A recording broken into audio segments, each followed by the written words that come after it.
Admiral Augustus Keppel, 1st Viscount Keppel PC, was an officer of the Royal Navy during the 7 Years' War and the War of American Independence. During the final years of the latter conflict he served as First Lord of the Admiralty. Early life. A member of a leading Whig aristocratic family, Augustus Keppel was the second son of William van Keppel, 2nd Earl of Albemarle, and Anne van Keppel, a daughter of the 1st Duke of Richmond. Augustus Keppel went to sea at the age of 10, and had already 5 years of service to his credit when he was appointed to the Centurion and sent with Lord Anson round the world in 1740. He had a narrow escape from being killed at the capture of Pater, and was named acting lieutenant in 1742. Also on this voyage, he made friends with John Campbell, and lost many of his teeth to the scurvy prevalent on the voyage. After their return from the circumnavigation, in 1744, he was promoted to be commander and post-captain of the 14-gun sloop Wolfe. He was actively employed throughout the rest of the War of the Austrian Succession, until peace was signed in 1748.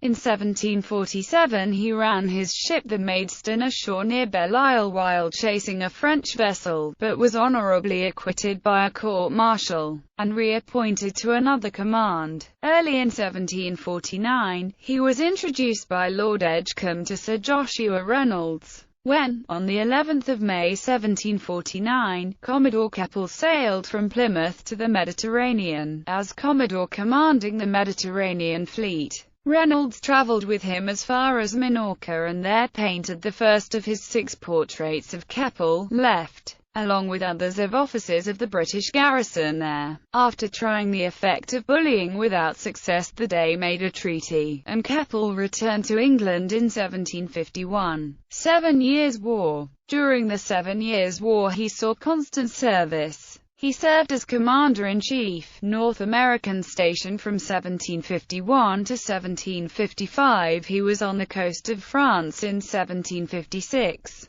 Was detached on an expedition to conquer Gorée, a French island off the west coast of Africa in 1758, and his ship the Torbay was the first to get into action in the Battle of Quiberon Bay in 1759. In 1757 he had formed part of the court-martial which had condemned Admiral Byng, but was active among those who endeavoured to secure a pardon for him, but neither he nor those who had acted with him could produce a serious reason why the sentence should not be carried out. Havana expedition. When Spain joined France in 1762 he was sent as second in command with Sir George Pocock in the British expedition against Cuba, which took Havana. His health suffered from the fever which carried off an immense proportion of the soldiers and sailors. The £25,000 of prize money which he received freed him from the unpleasant position of younger son of a family ruined by the extravagance of his father. Achievement of flag rank. Promoted to Rear Admiral in October 1762, he became Commander-in-Chief Jamaica Station late in the year. He was a member of the Admiralty Board from July 1765 to November 1766 and was promoted Vice Admiral on 24 October 1770. When the Falkland Island dispute occurred in 1770 he was to have commanded the fleet to be sent against Spain, but a settlement was reached, and he had no occasion to hoist his flag. American War of Independence.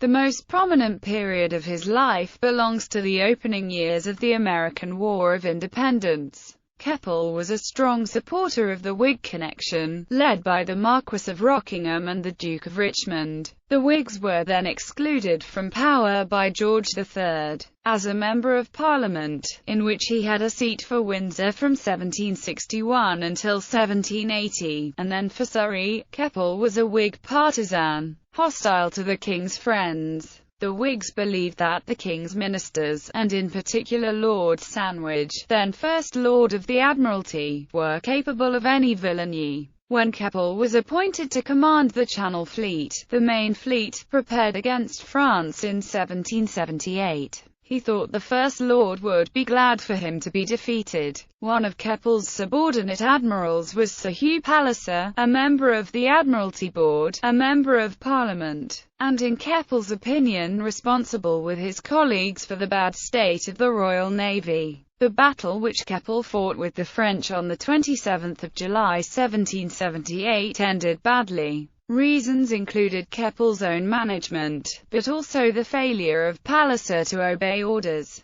Keppel became convinced that he had been deliberately betrayed. Keppel-Palliser Affair. Though Keppel praised Palliser in his public dispatch, he attacked him in private.